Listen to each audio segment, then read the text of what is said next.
আমার ছোট ভাই একদিন এই আমার মাদ্রাসায় গত শনিবারে ইসলাহি মাহফিলে গেছে।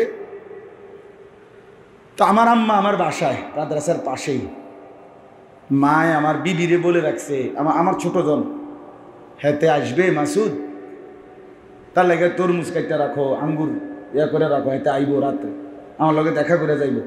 মানে আমার ছোট ভাই সে থাকে কুমিল্লা শহরে, আর আমি থাকি তো ময়নামতি ক্যান্টনমেন্ট, আমার মাদ্রাসার পাশে বাসা। তো আমার আম্মা এখন আমার কাছে, ভাইদের কাছেও থাকে, আমরা মিলেমিশে থাকে। তো মা এই রাত্রিবেলা 11:30 বাজে ওই আমার ভাইটা আরও 5-6 জন লোক নিয়ে আসছে, মানে আমার মাদ্রাসার ইসলাহি মাহফিলে। প্রত্যেক মাসের দ্বিতীয় শনিবার আমার মাদ্রাসায় ইসলাহি মাহফিল হয়, ময়নামতি কুমিল্লা ক্যান্টনমেন্ট। আমার শায়েখের মাদ্রাসা হলো শেষ শনিবার, আল্লামা মুফতি মুশতাকুন নবী কাসেমি হজরতের মাদ্রাসা। তো ওই আরও যে 4-5 জন লোক নিয়ে আসছে, তার খেয়াল ছুটে গেছে, রাত হয়ে গেছে 11:30, ওই গেছে গা বাসায় কুমিল্লা শহরে। পরের দিন আমি যে রাত্রে এসে শুইছি ফজরের নামাজের টাইমে, আমি মারে উঠাইছি, ওই যে মার রুমে গিয়ে যে মা নামাজের জন্য উঠেন, উঠাইয়া মা মুখ চোখ খুললেই বিশ্বাস করে মা প্রথম কথাটা বলছে, ফুত হেতে আমার লগে দেহা না কইরা কেমনে গেল? ওই আমার ভাইটা, যে ভাইটা, মানে আমি অবাক হয়ে গেলাম, হায় মা একবার তোমার সাথে সন্তান দেখা করলো না। তো ফজরের ওয়াক্তে মার প্রথমেই মনে পড়লো এই কথা যে ফুত হেতে আমার লগে দেখা না করিয়া কেমনে গেল। আমি দিনের বেলা একটু পরেই ফোন দিয়ে কইছি, তুমি শেষ মনে করলে তাড়াতাড়ি আগে মার কাছে একবারে জ্বললে যাবে। মা জিগাইছে তোমার কথা সকালে, ভাই আমি তো ভুলে গেছি, বা আমি লোকচন্দ্রের কারণে গেছি গা, আমি অক্ষণ আই তাড়াতাড়ি মা জিগাইছে তোর মা যদি বলে, মা যদি আফসুস করে ক্ষতি হবে কিনা সন্তানের? তো মা যদি আফসুস করে সন্তানের ক্ষতি হয়, রব্বুল আলামিন যদি ডাক দিয়ে বলে, বান্দা আজ তো 1টা বছর হয়ে গেল, 6 মাস হয়ে গেল, কোনোদিন তো আমার ফজরের নামাজে সেজদা দিলা না, কেমনে পারলা বান্দা, কেমনে সইলা বান্দা?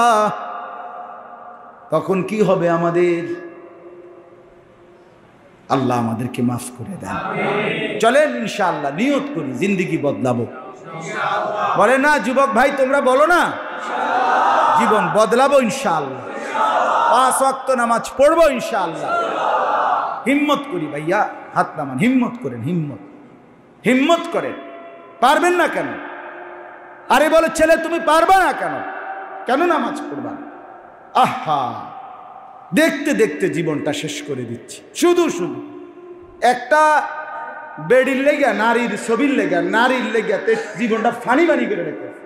আরে বেকুব, এমনিই তো তুই বিয়া করে নিবে না।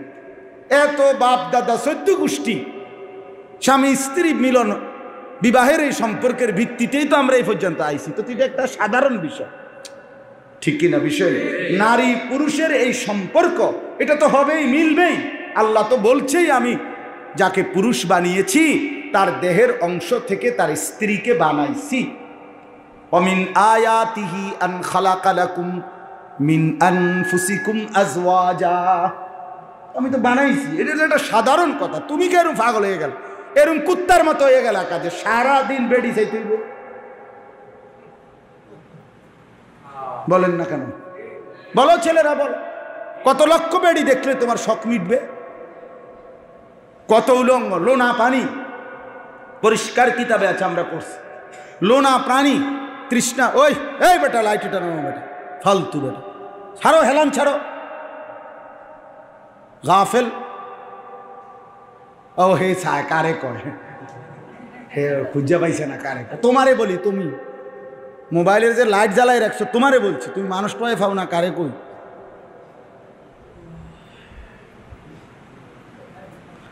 হ্যাঁ, আমি শক্ত মানুষ বাপ, ফেরাইতে হবে, ছাড় দেওয়ার কোনো সুযোগ নেই। কে ফিরাবে আমার সন্তানদেরকে? মুসলমানের এই ছেলেদেরকে ফেরাবে কে? বলেন মিয়া, আমরা ফিরাইতে হবে, আমরাই চেষ্টা করতে হবে। হাল ছেড়ে দিলে আগামী দিনে ইসলামের জন্য লড়বে কে? মাহাদির পক্ষে লড়বে কে? দাজ্জালের বিরুদ্ধে লড়বে কে? শুধু ফিলিস্তিন নির্যাতিত, দেখতে দেখতে সারা পৃথিবীর মুসলমান খুব অল্প সময়ই নির্যাতিত হবে বন্ধু। ফিলিস্তিনের মানুষ শুধু অপরাধী, ফিলিস্তিনের মুসলমান শুধু অপরাধী, আর আমরা সব জুনায়েদ বাগদাদি না? আমগো সব মহিলারা রাবেয়া বসরি। তাইলে ঘটনাটা কি? ছেলেরা এভাবে জিন্দেগি চলবে না বন্ধু।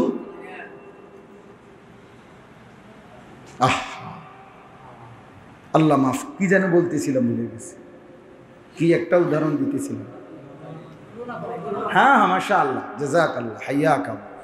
মানে কিতাবের মধ্যে আছে লোনা পানি, তৃষ্ণার্ত ব্যক্তি যদি পানি লবণাক্ত পানি খায় তৃষ্ণা মেটে না। কি মিটে না? বরঞ্চ আরো তৃষ্ণা হয়।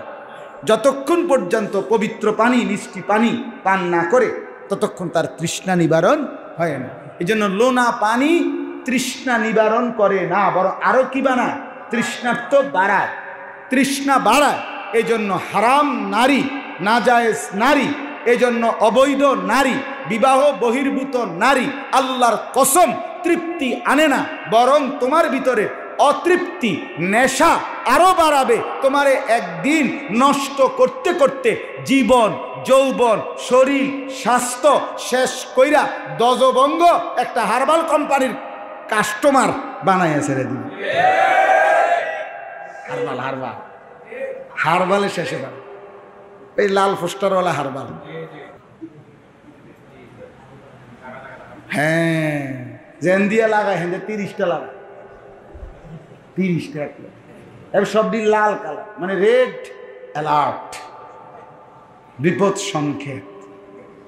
যারা ফচ্চা গেছো আসো, আবার ঠিক করে দিব, আবার যাইবা। হ্যাঁ হ্যাঁ, আবার আবার গুনাহ করবা, আবার নাফরমানি করবা। নাউযুবিল্লাহ, নাউযুবিল্লাহ। আল্লাহ আমাদেরকে মাফ করে দেন। এই জন্য মাওলানা আপনিও ফিকির করেন, 2 মাস পরে হোক, 3 মাস পরে হোক, সবাই আমরা আসতেই হবে সবসময় এমন কোন, আপনি বলেন, আপনারাই বলেন, ইমাম সাহেবরা আপনারা যার যার মসজিদে জুমার নামাজের বয়ান আরো প্রাণবন্ত বানান, আর একটু সময় বাড়ান, আর একটু ফিকির নিয়ে বলেন, উম্মতকে বুঝাইতে চেষ্টা করেন, আরেকটু সময় দেন। আসরের নামাজের পরে আপনি 2টা কথা বলেন, ফজরের নামাজের পরে আপনি 2টা কথা বলেন। বিভিন্ন ফাঁকে ফাঁকে চেষ্টা করে বলে আমি কইলে হুজুর লোক হইতো না, না লোক দিয়ে আপনি করবেন, আপনি 3 জনকে বলেন, আপনি 2 জনকেই বলেন না। 2 আল্লাহর বান্দা যদি বদলে যায়, তাইলে এই 2 জনের বরকতে আরো বহু মানুষ বদলাবে। আমি তো এই সেদিনও বয়ান করছি এক জায়গায়, সকালবেলা হাজিদের প্রশিক্ষণের উপরে মধ্যে, সকাল 8:30 থেকে 10টায়, গত সপ্তাহে একেবারে 1.5 ঘন্টা বয়ান করছি। গুনা 7 জন মানুষ, না এর বেশি হয়েছে না, ওভার সিস্টেম না, এরা তো শুধু হাজিরা আইছে, আইসেই 7 জন, খালাস আল্লাহর জন্য বলা। কিছুদিন আগে একবার এক মাহফিল, ও বেচারা কোনো ডেট পায় না, তা আমি বলছি আসরের আগে বয়ান করি।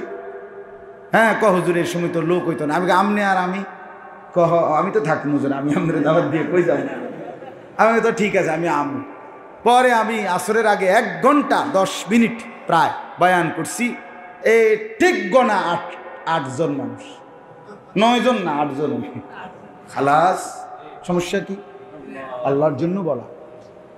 এই জন্য আমি বুঝাইলাম আর কি, এখানে জনপ্রিয়তার কিছু নাই। উনি জনপ্রিয়, উনি কম জনপ্রিয়, উনি আইলে লোক হইব, উনি আইলে লোক হইতো না, না না না, লোক আসা যাওয়া মাকসাদ তো না, মানুষের পরিবর্তন মাকসাদ, পরিবর্তন মাকসাদ। ও আমাদের এই যে হাফেজ সাহেব, হাফেজ আবু সাইদ ভাই, ও নইয়ার তার মাদ্রাসা, ওইখান থেকে আসছে এখানে আজকে ইসলাহি মজলিসে। তা আমি ওনার মাদ্রাসায় এই রবিবারে গেছি। শনিবার রাতের 11:30 বাজে ওনার ভাই ইয়াসিন ভাই হাফেজ শুনছে যে আমি রবিবার দিন নলচক মাদ্রাসায় মাগরিব বাদ বয়ান করুন। তা আমার কইতেছে হুজুর এসার পরে যাওয়ার সময় আমগো মাদ্রাসায় একটু আইবিননি খানা খাবে। আমি বললাম না, এসার পরে আমার বয়ান নাই, তবে আমি ওই নলচক মাদ্রাসায় নতুন মেশকাত জামাত খুলছে, ওনাদের অনেক আবদার ছিল, ওইখানে একটু পড়াইতাম ছাত্র করে। তা আমি বলছিলাম ইনশাল্লাহ আমি চেষ্টা করবো।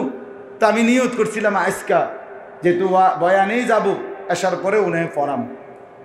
উনি আমার এইখান থেকে আইসা ফজরের পরে আবার বলতেছে, হুজুর আমি আজকের দিনেই রাত্রে আসার পরে ইসলাহি মাহফিল এই মাদ্রাসায় করাইতে চাই, আমনে কুদুরে এনে আইবেন। আর তখন আমি বললাম ঠিক আছে আমি যাব, প্রয়োজনে আমি আবার ফোন দিলাম মাদ্রাসায়, দিয়ে বলছি যে আপনাদের ছাত্র করে আমি আসরের পরে পড়াবো, আমি আপনাদের এখানে এসে দুপুরের খানা খাবো, নলচক খাইয়া পড়াবো।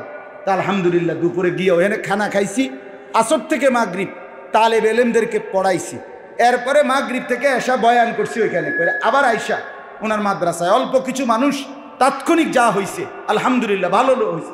তো এদের জন্যই বলছি, একদিনের ব্যবধানে 12-14 ঘন্টার ব্যবধান বলতে থাকা আল্লাহর জন্য।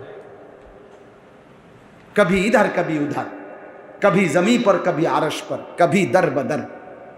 নবীজির সিফাত ছিল কখনো এদিকে কখনো সেদিকে, কখনো নিচে কখনো উপরে, কখনো দুয়ারে দুয়ারে তিনি কালেমার ফেরি করতেন, আল্লাহর কথা বলতেন। তাইলে এই জন্য আজকে বাস্তবিক অর্থে আমি নির্ধারিত আয়াত পড়ছিলাম, উদ্দেশ্যও ছিল, কিন্তু ওই যে মাওলানা যখন দাঁড়াইয়া বলছে তার বাবার কথা, তার নিজের আবেগের কথা, এই কারণে আমার আসলে পুরা মেজাজ, মানে যেটা বলতে চাইছিলাম হজ্জের কথা, কোরবানির কথা, মূলত হজ এবং কোরবানির উপরে বলমু ভাবছিলাম, মানসিক প্রস্তুতি ছিল, কিন্তু উল্টে গেছে। ওনার কথার কারণে উল্টে গেছে, যে ওনার দোষ। যা এতেকাফের সাথী হিসাবে কিছু কইলাম না।